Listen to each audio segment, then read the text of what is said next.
Alrighty folks, welcome back to the channel, welcome back to the vlog. I do apologize for the wind noise. It's super windy today. It's been windy the past couple days, but we are back at Starck's Performance and Maintenance to get that shock replaced that is in terrible shape. I don't know why I let it go so long. I don't know why I didn't swap it out when I did the freaking driver's side one, but we're back. We're gonna get shake and bake up on the lift. We got a couple more things to do to the exhaust, just a few things, tidy things up a little bit, make sure the O2 sensor plug is out of the way and kind of covered up and stuff. Zip tie that up. I'm gonna see if Mike will let me drain my tank, my ice tank, and fill it up with water, so we're prepared for tomorrow, Capitol Raceway, America versus the world. Stay tuned. Alright, so this video is brought to you by Starck's Performance and Maintenance. So for all your performance and maintenance needs, you name it, he can do it. And here's the list of dealers he's got. He's a dealer for. Yeah, dealer for, yeah. So go ahead. Yeah. Go ahead, read them off. We just typed them out. Yeah, so yeah, I mean, first and foremost, you know, we got MMX, that we're a dealer for them, authorized installer as well. Got Simple Speed and Performance. Everybody loves those as well. Same with Pure Drivetrain Solutions. We got Icy Chiller guys over there. You got they're great. Kong, we just recently partnered up with. AED, all the suspension stuff there. Let's see, we got Weld Racing, Laymaker Intakes, Amsoil. Obviously, our guys over at Modern Street Hemi Shootout. We're partnered up. We're sponsors for those guys. And then we have Hellion Twin Turbo kits. I mean, those guys are great. And then we also have Quarterstone Performance, Red Eye Racing, and we're soon to be partnering up hopefully with Nick Williams and his throttle bodies as well. I mean, he's great. And then we have Gary Rudy. You know, he's also, you know, he does his own thing as far as teaching the track how to go ahead and drive, and you know, anything from a beginner to advanced. So he's another good one. But yeah, that's pretty much sums it up for right now. I mean, we're looking to partner up with a lot more people. So as you see, he's got a list of people he's a dealership and installer for. So whatever your needs are, whether you want a street car, you want a street strip car, you want a straight race car, a Stracecar, right? You want to shake and bake? Look up Mike. Yeah, man. Again, and maintenance as well. So oil changes, any kind of fluid changes, all that stuff. Hit them up on IG or Facebook. Yeah.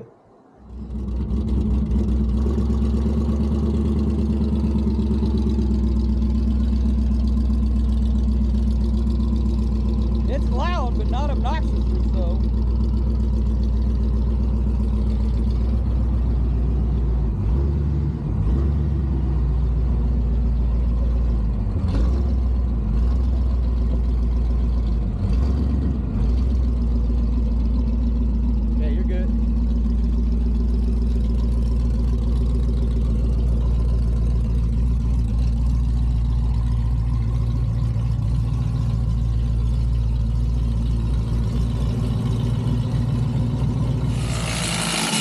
All right, I know it's loud, but you can see where it's been leaking and just nasty right there, and you can see where it's been hitting, rubbing here. So it's probably in pretty bad shape. And I went through a whole dialogue that I didn't catch. But when my buddy Gino and his crew did the other side, the driver's side, they said they could just push it up and down. So you're not supposed to be able to do that. So we're going to test that with this one when he gets it out. But yeah, we're getting ready for America versus the world tomorrow at Capitol Raceway. That's the main reason why I wanted to get this done. Oh yeah, see, you can just push the shock down. You're not supposed to be able to do that. There's no rebound. It's supposed to be going back up. We'll go back up. It's bottomed out. Yeah. Supposed to be on it's going back up. It's just taking a long time. So there you go. That shock was done, cooked. Terrible. Like I said, I probably should have switched them both at the same time. Next time, they'll both get switched at the same time. And what we're going to do is, again, I lost this whole diatribe, is we're going to go with Viking or Keltrack Vikings. The Keltrack Vikings are about, when I looked them up, I think they were like $300 a shock, which is arguably not cheap, but for another $50, $40, $50 a shock, you get a better shock and you get the adjustability, the 19 or 21, something like that, of adjustability for your compression and rebound. So you get a much better shock and you get the adjustability that comes with the Vikings. But these are nice, don't get me wrong. These are nice, they've done me great. And if you don't want to get into having people watch you at the track, see what the car is doing, and having to do the adjustability stuff, which is a lot, to figure out the right settings for the track and then the right settings for the road, yeah, just go with the Lakewoods. But we're going to get this put in, and then we'll go from there. Shove her down in there, shove her back in, throw the screws back in. That's it. Freaking 5-minute job. Oh God, you're looking at me. Look at me. Yeah, you just shove it back down in there, shove it back up in there. Yep. Remember, I make it look easy. Mike does make it look easy. It's one of those right tool, right job.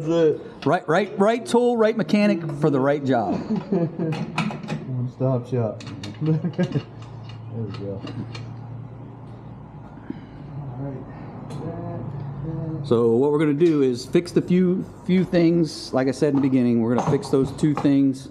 We're going to fix my AFR gauge and take that spacer out of there. That's not supposed to be there, so don't ever put a spacer in with your AFR gauge.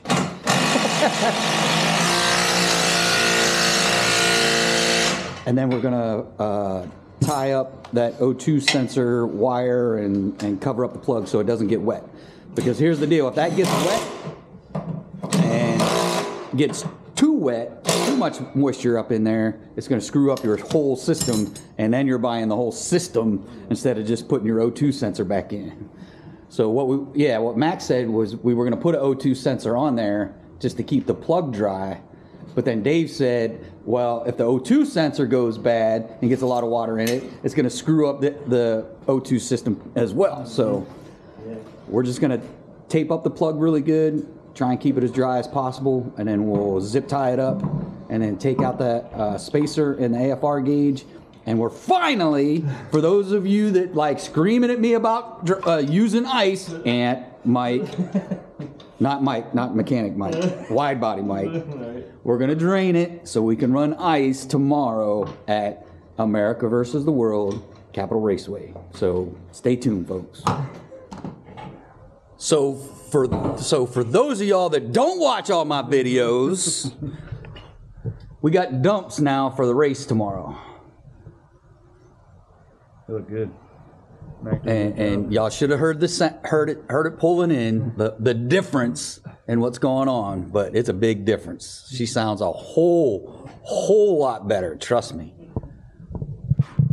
Look you up in there. Woo-wee. Look you up in there. Woo-wee.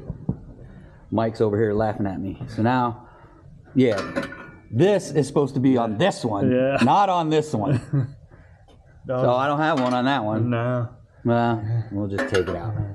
We're just going to take it out and do away with it. Yeah. A little warm. Just a tad. I only drove about an hour to get here. And then they got something going on the other side of the road, man. They were backed up for a long time. Yeah, 97? Yeah. Yeah, going home? Yeah, I even hit it hitting home. Oh, God. Last night. Oh, so they've been doing that for a while. Yeah. I think they had something about they're doing a lot of that stuff on the weekends, which doesn't make any sense to me. Yeah. But why don't you do it at night? Right, yeah. You know, after, say, 8 o'clock. Right. When nobody else is out. When nobody else is out driving around. I mean, there's still a lot of cars, but not as many during rush hour and the freaking weekend. Right. But yeah. So I hit it every day now. Hey, Maryland DOT, get y'all act together. Right? We're trying to get to work and get home. That's it.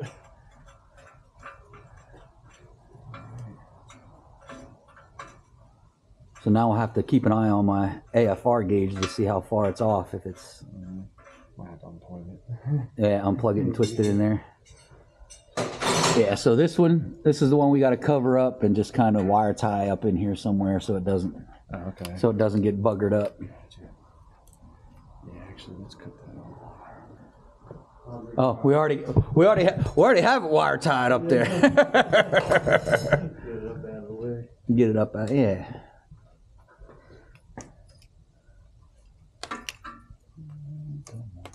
Come on. There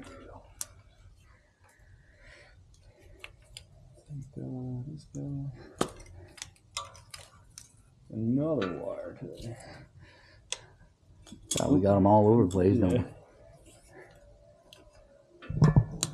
One thing about everything, making everything look neat when you got to take it apart. Yeah, yeah. When you got to take it apart to do something, there's a lot of back and forth to do. Alright, cool. All right, he's just gonna screw that in there, tighten it up, and then we'll be back in a sec. All right, cool. You want to fill this up and then we'll... All right, I know I got the sun behind me. It's hard to see me, but again, when you do one thing, you wind up finding another thing, which is not what I planned to do today. But here's what we found. Hopefully you can see that. So that is the Positive for the... positive for the fuel pump, for the fuel pumps. So that's the inline fuse. I think it's 40 amp, 80 amp. I think it should be right around, I think it's 50 amp, honestly. Somewhere around in there. That's big. Fuse, it's big. It's big. It's big. Big. It's a big inline fuse. So now we got to go ahead and clip these wires, and Mike's going to put this fuse in, and I'm going to pay him some more money to do it.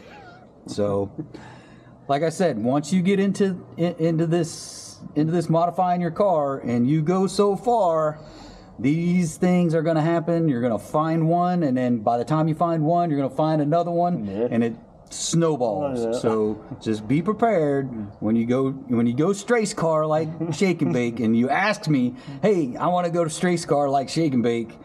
These are the kind of things you deal with, so you've got to have someone on retainer like Mike that, oh, okay, yeah, we can fix that while you're here.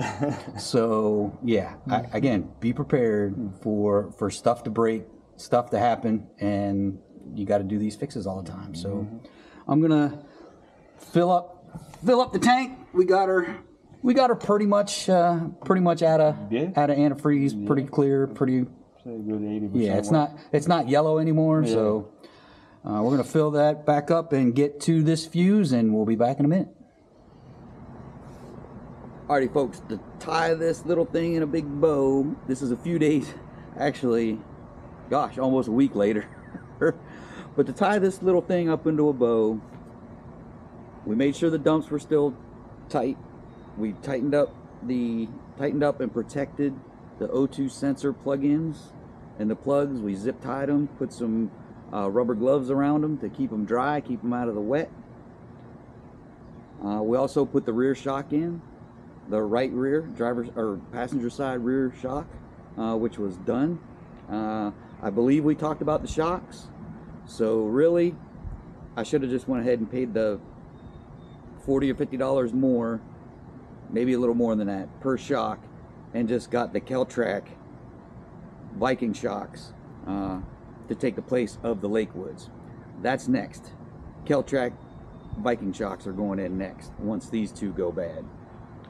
And finally, again, when you get to this horsepower, you get to this much modifications to your car, little things are going to happen. This was more of a bigger thing than a little thing, but it's something that you don't check all the time, you don't see all the time, and it happened.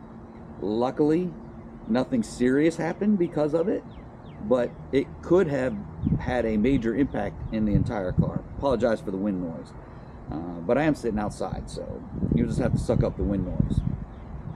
But yeah, so that fuse being burnt to a crisp, the plastic around it was gone pretty much.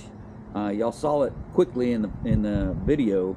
I didn't get a really long shot of it, but that could have had serious ramifications. If that would have cut out during a race and the fuel pumps just cut out, that could have made a huge problem, you know, between not only the fuel pumps and the fueling system, but engine goes lean, no fuel, all air. Just a lot of bad things could have happened.